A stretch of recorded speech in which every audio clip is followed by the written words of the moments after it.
this is the thing I would like to let Simeon Brown know with plenty of advance warning. We are taking all of the public service workers with us.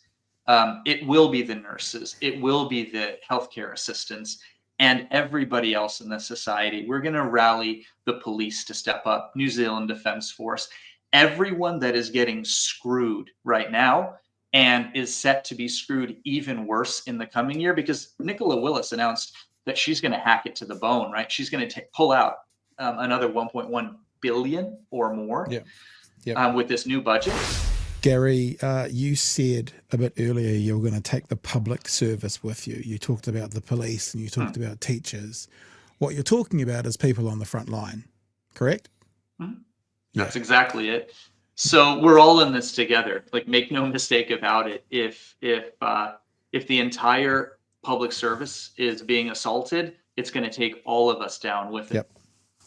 And it's probably a good time for us to be able to say, for the past, couple of months, Gary and I have been talking about our next podcast to come out of Blindfish Media, and that is The Frontline with Dr. Gary Payinda.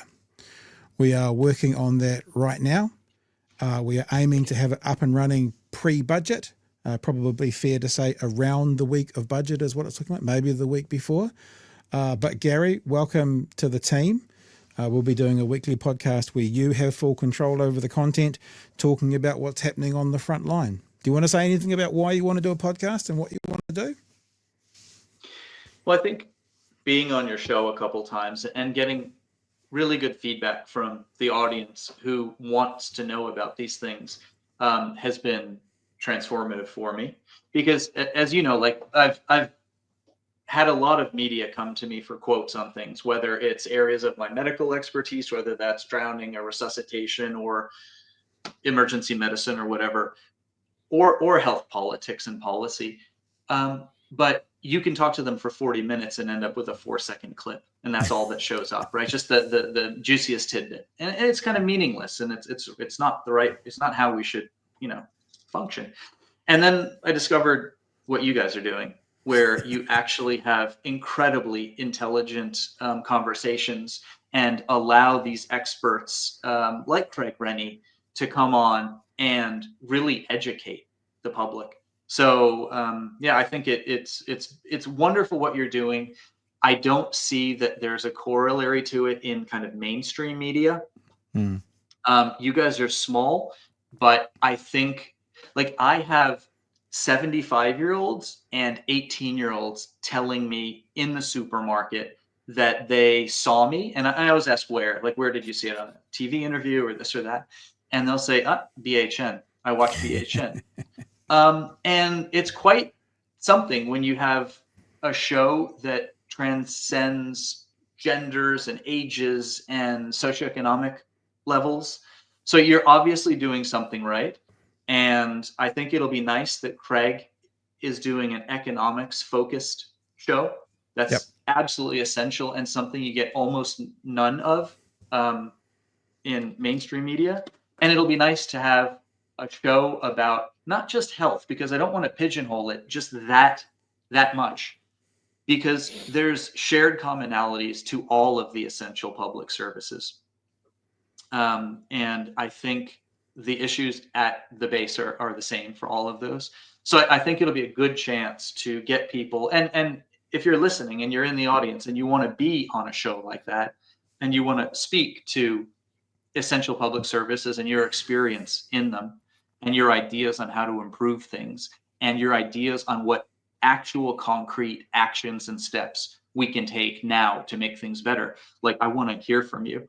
And Pat, you assure me that you'll be able to anonymize people, people's voices and people's identities during interviews, so that we can actually have frank and meaningful conversations on the show with intelligent people who are experts in what they do, right? No one knows the job of a healthcare assistant as well as a healthcare assistant. And and they're the one, these are the groups that are essentially voiceless, who could be telling us how to improve things, how to save money, increase efficiency. And that's my aspiration for the show. Who knows what it'll turn out to? Time will tell. We'll have to see. but the level of interest in BHN has been quite surprising and astonishing, just in the community. So it's pretty awesome what you guys are doing. You realize you're building something that could be, I don't know, you guys could be the future Rupert Murdochs and Fox News Go of on. New Zealand, but That's in There a are good way. dozens of us.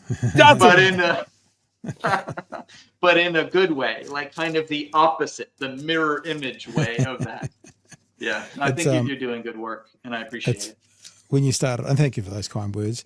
The money's in the mail, the check's in the mail. I thought when you started off by saying you can talk to a media company for 40 minutes and they take 40 seconds, I thought you were going to say, and you guys are the opposite. 4 seconds. Yeah. I've only got, I thought you were going to say we're the opposite. I've only got 4 seconds worth of some stuff to say, but you guys drag it out over 40 minutes. So either way. Oh no, I'm just amazed that your audience like actually cares enough to listen to this. I mean, I'm surprised and shocked when I get these emails back, or on my Substack when I get notices back of like, yeah, we watched that, and people are picking up on little things. There's this interesting thing on there about doctors. Simeon will say that we have tons and tons of leave, and then you'll read something about like the truth that we have, I think it's over 1 million hours of unused annual leave, because we find it so hard to take our leave and to leave our departments and essentially abandon them and abandon our patients. So it's quite fascinating that people are engaged and listening at that level. And it gives you hope that we can change things, because I think a lot of people realize what's going on and want to see this going in a different direction. And my best advice, like in a friendly way to the current coalition government, is listen to the people. Try to help the common people more. Try to help the people at the bottom 50% of the income distribution. The so-called bottom feeders. Like, focus on those folks, because if you do good things for them, they will be loyal to your party and National Act and New Zealand First forever. So look after them. Don't stop what you're doing. Take a different path. It's not too late. Change things, and you'll be ascendant.